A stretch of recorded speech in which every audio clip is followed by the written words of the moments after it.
with the opening fight. With the fucking disaster that was for everybody.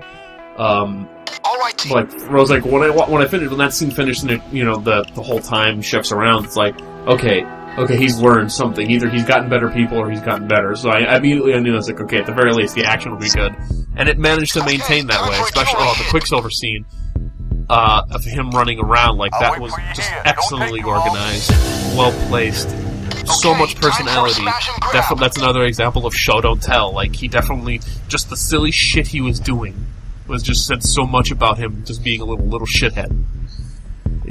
Especially, and of course it pays off so well in that obviously he runs around, he finishes, like saves the bullets for last and then stops and everything cuts forward.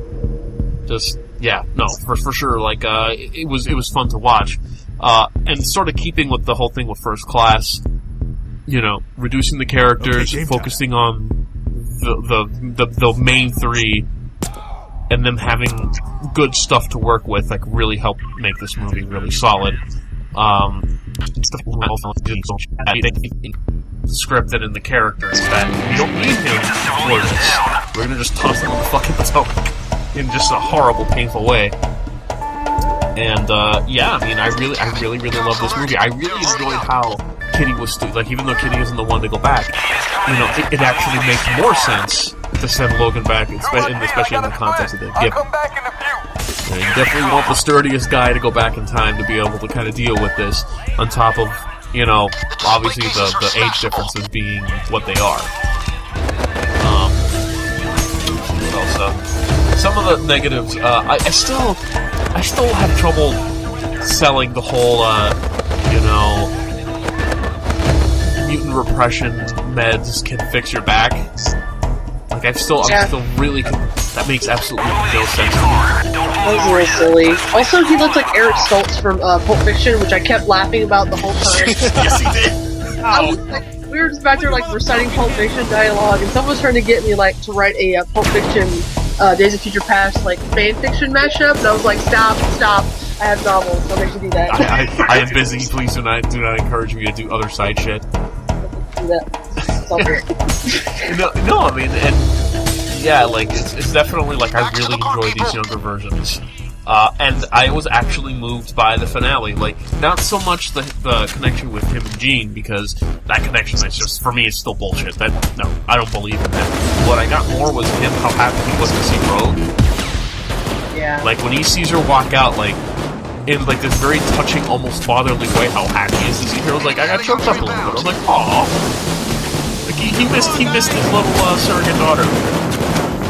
And I think the franchise is in a better place than it could have been. Like, this was the right direction to go in to save X stuff. Man, another process getting big like this to be able to, get some life going. It seems like plot's finally decided after so many movies of just not giving a shit about doing one specific storyline and call it that same name as that storyline. Sort of do it more of the way that Marvel has been doing their movies, and let's just focus on making a solid film. I think this movie absolutely benefited from, as you all mentioned, reducing the character bloat and focusing on just the small core of Xavier, Hank, and Logan.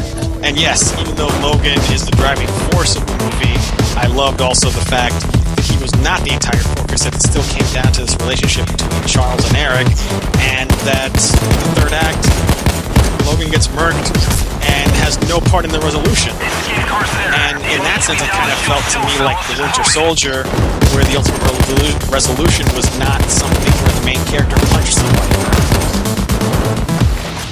It was Charles getting through to Mystique and her deciding to not kill Trax.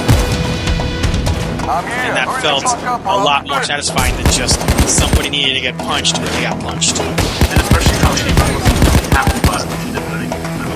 Fuck you, I'll do this! Yeah. And I also loved, in this altered timeline, just the joy that Logan had when he saw Rogue. Because aside from her, getting the cure in Last Stand, we have no idea what actually happened to her, but given that she's not future, you probably assume that she was killed by Sentinels. Self-killed or was Yeah, something like that. So, that was good. I did enjoy the future scenes and having, Stewart and McKellen back again and not being on opposite sides. They were working together.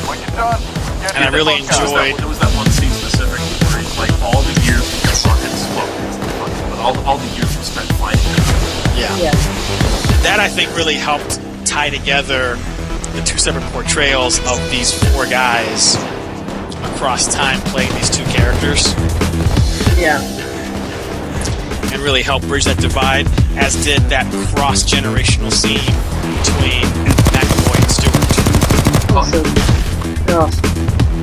And that was fantastic. Yeah. The action done so much better in this movie, and yeah, Bryan Singer has definitely come a very long way in 14 years. Because of all the movies he's directed between the first X-Men and now have made him a better visual and action director. However, despite that, and even though the action's all well done here in the 70s and in the future, this movie is not quite so action-heavy. It's a lot more character-focused. It is, yeah. And I appreciate it being smaller in that sense, because that character focus, as we've mentioned this whole episode, has been lacking from a lot of the prior movies. So really good on them for having done that. And thank God for the retcons of basically eliminating